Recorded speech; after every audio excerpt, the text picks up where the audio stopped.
আজ আমি বানাচ্ছি হিঙের কচুরি। তার জন্য নিয়ে নিচ্ছি পরিমাণ মতো ময়দা, দিয়ে দিলাম কালো জিরে, দিয়ে দিলাম জোয়ানকে হাতে একটু ম্যাশ করে, দিয়ে দিলাম পরিমাণ মতো নুন, সাদা তেল দিয়ে ভালো করে হাতে ডলে ডলে ময়ামটা করে নেব।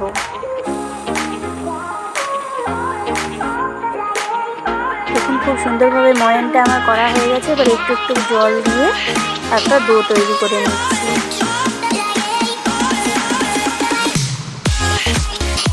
দেখুন খুব সুন্দর একটা ডো তৈরি করা হয়ে গেছে। এখানে ভাজা ছোলার তরকারির জন্য নিয়ে নিচ্ছি ভাজা ছোলা, মিক্সিতে গুঁড়ো করে নিলাম। আর এখানে একটা ভাজা মশলা তৈরি করে নিচ্ছি। দিয়ে দিলাম গোটা ধনে, আর দিয়ে দিলাম 5 ফোড়ন, দিয়ে ভালো করে এটাকে ভেজে নেব।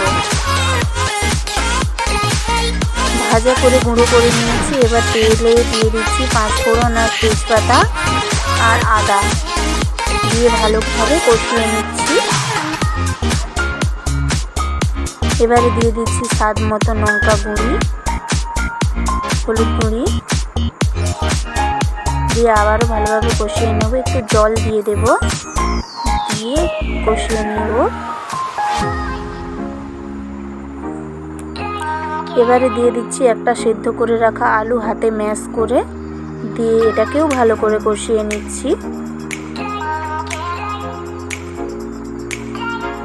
আজকে ভাজা ছোলার তরকারি বানাচ্ছি হিঙের কচুরির সঙ্গে। এবার দিয়ে দিলাম স্বাদ মতো নুন।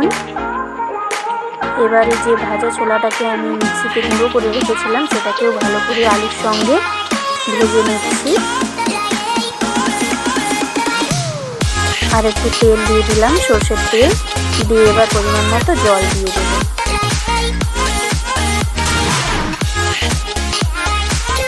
কিছুক্ষণ ফুটিয়ে নিচ্ছি, খুব সুন্দরভাবে ফুটিয়ে নিচ্ছি। এবার দিয়ে দিলাম সেই ভাজা মশলাটা। এবারে দিয়ে দিচ্ছি গরম মশলা গুঁড়ো। তৈরি হয়ে গেল আমার ভাজা ছোলার তরকারি। এবার হিঙের কচুরির পুরটা তৈরি করে নিচ্ছি।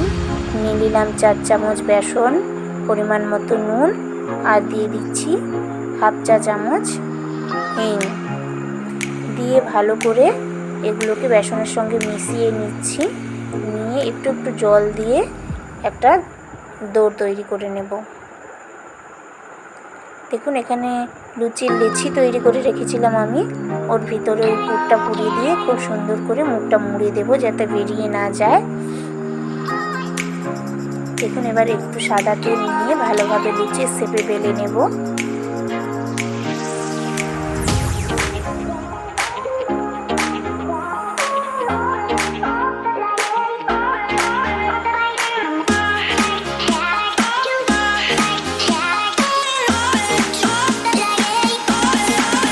আবারও একটা দেখিয়ে দিচ্ছি।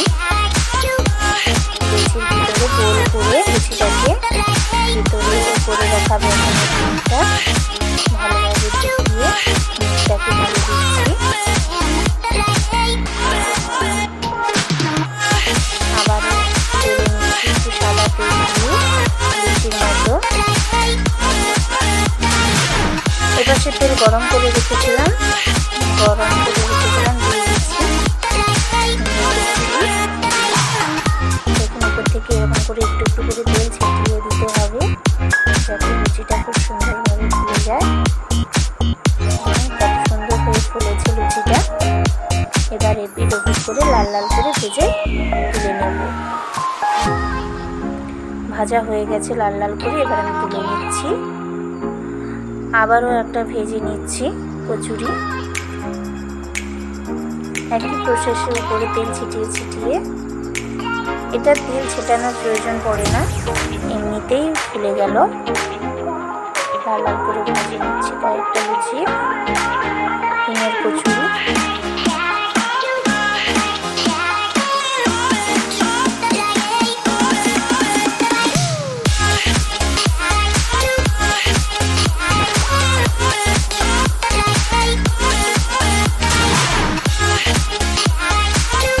দেখুন সবকটা লুচি আমার ভাজা হয়ে গেল।